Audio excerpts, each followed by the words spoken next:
کہ نماز تہجد اللہ تعالیٰ کی بڑی لاڈلی عبادت ہے. یہ بڑی لاڈلی عبادت ہے اور یہ اپنے مسائل کو حل کروا کے ہی مانتی ہے. آپ کے جتنے بھی مسائل ہوں، جتنی بھی پریشانیاں ہوں، جو بھی آپ کی مصیبت ہو، غم ہو، ٹینشن ہو، ڈپریشن ہو، آپ تہجد کے ذریعے سے اللہ کی ذات سے منوا سکتے ہیں. یہ اللہ تبارک و تعالیٰ نے، ویسے تو نماز ہے ہی ایک قیمتی تحفہ ہمارے لیے، لیکن تہجد کی نماز بڑی قیمتی ہے. آپ اٹھیں اللہ تبارک و تعالیٰ کی ذات کے سامنے، آپ جھکیں تہجد کے وقت میں اور پھر اپنے مسائل اللہ کو بتائیں. اللہ تبارک و تعالیٰ خود آسمان دنیا پر آ کر اعلان فرما رہے ہوتے ہیں، ہے کوئی جو اپنی مصیبتوں، غموں اور پریشانیوں سے نجات چاہتا ہو میں اس کو نجات دے دوں. ہے کوئی اپنی بیماریوں سے شفا چاہنے والا میں اس کو شفا دے دوں. ہے کوئی اپنی مغفرت چاہنے والا میں اس کی مغفرت کر دوں. اللہ تبارک و تعالیٰ خود اس وقت جو ہے نا اعلان فرما رہے ہوتے. ہاں، تہجد میں ان 6 مسائل کا جو ہے نا وہ جاننا ضروری ہے. آپ تہجد کے لیے اٹھیں، 6 باتیں آپ لازمی اپنے ذہن میں رکھیں. نمبر 1 ہے تہجد کا وقت. نمبر 2 ہے کیا تہجد کے لیے سونا ضروری ہے. اور نمبر 3 ہے تہجد کی رکعات کتنی ہو. نمبر 4 ہے تہجد کی نیت کیسے کرنی ہے. اور نمبر 5 ہے پڑھنے کا طریقہ کیا ہے. اور نمبر 6 بات ہے کہ جی ہم نے سلام کے بعد دعا کیسے مانگنی. سب سے پہلی چیز ہے وقت. نماز تہجد کا وقت ہے عشاء کے بعد. پہلی اور دوسری چیز دونوں کٹھی بتا رہا ہوں.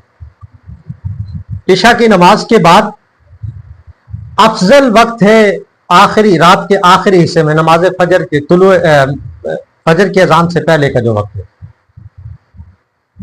اس وقت میں آپ تہجد کی جو نماز ادا کریں. کیا تہجد کے لیے سونا ضروری ہے؟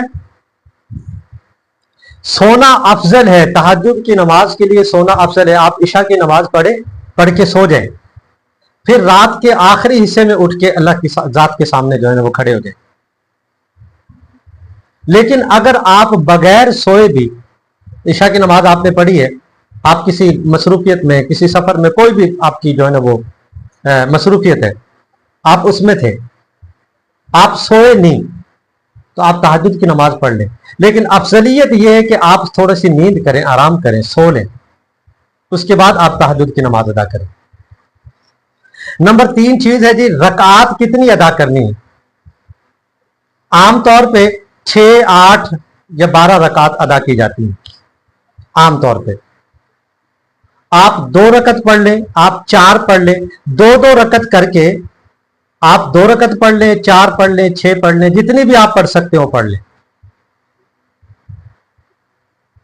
عام طور پہ ویسے 6، 8 یا 12 رکعات جو ہے نا وہ پڑھی جاتی ہیں. حضور علیہ الصلوۃ والسلام سے یہی حدیث کے اندر مروی ہے. لیکن اگر آپ زیادہ پڑھتے ہیں یا 2 ہی پڑھتے ہیں تب بھی ٹھیک ہے، آپ جتنی بھی پڑھنا چاہ رہے ہیں.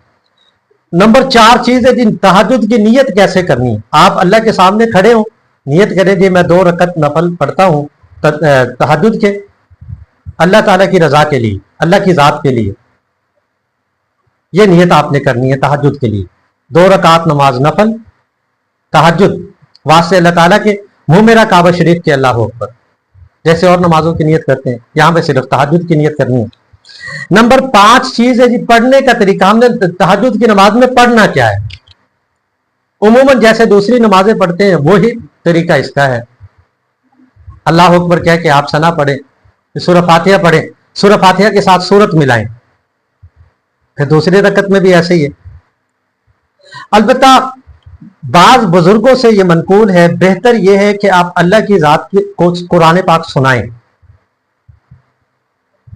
تہجد میں رکعات کی تعداد معنی نہیں رکھتی. آپ لمبی رکعات پڑھیں، جتنا قرآن پاک آپ کو آتا ہے آپ وہ پڑھیں، جتنی صورتیں آپ کو آتی ہیں آپ وہ پڑھیں، اللہ کی ذات کو وہ صورتیں سنائیں.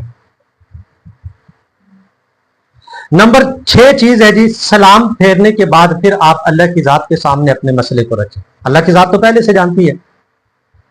گڑ گڑا کے دعا مانگے، اول آخر درود شریف پڑھ لیں. اللہ کی ذات کو اس کے ناموں کے ساتھ یاد کریں. یا اول الاولین، یا آخر الآخرین، یا ذی القوۃ المتین، و یا راحم المساکین، و یا ارحم الراحمین. قل اللہم مالک الملک تؤتی الملک من تشاء وتنزع الملک ممن تشاء وتعز من تشاء وتذل من تشاء بیدک الخیر انک علی کل شیء قدیر. تولج اللیل فی النہار وتولج النہار فی اللیل وتخرج الحی من المیت وتخرج المیت من الحی وترزق من تشاء بغیر حساب. هو اللہ الذی لا الہ الا هو عالم الغیب والشہادہ. اسی طرح اور بھی اللہ کے جو ہے نا بہت سے نام ہیں. انہی ناموں میں بعض جو نا حدیث کے اندر آیا کہ یہ جو ہے نا اسم اعظم ہے، اسم اعظم کے ذریعے سے بھی دعا ہو جائے گی. گڑ گڑا کے اخلاص کے ساتھ. عموماً تہجد کی نماز میں آپ کو دیکھنے والا کوئی نہیں ہوتا، یہ آپ کا اور اللہ کا معاملہ ہوتا ہے. گھر میں پڑھ لینا بہت بہتر ہے. حضرت عائشہ رضی اللہ تعالی عنہا فرماتی ہیں کہ جب آپ صلی اللہ علیہ وسلم سجدے میں آتے تو میں پاؤں کو سمیٹ لیتی، جب آپ صلی اللہ علیہ وسلم قیام میں ہوتے تو میں پاؤں لمبے کر لیتی، جگہ کی قلت کی وجہ سے. آپ گھر میں پڑھ لیں، تنہائی میں پڑھیں، مسجد میں بھی پڑھ لیں گے تب بھی کوئی حرج نہیں ہے.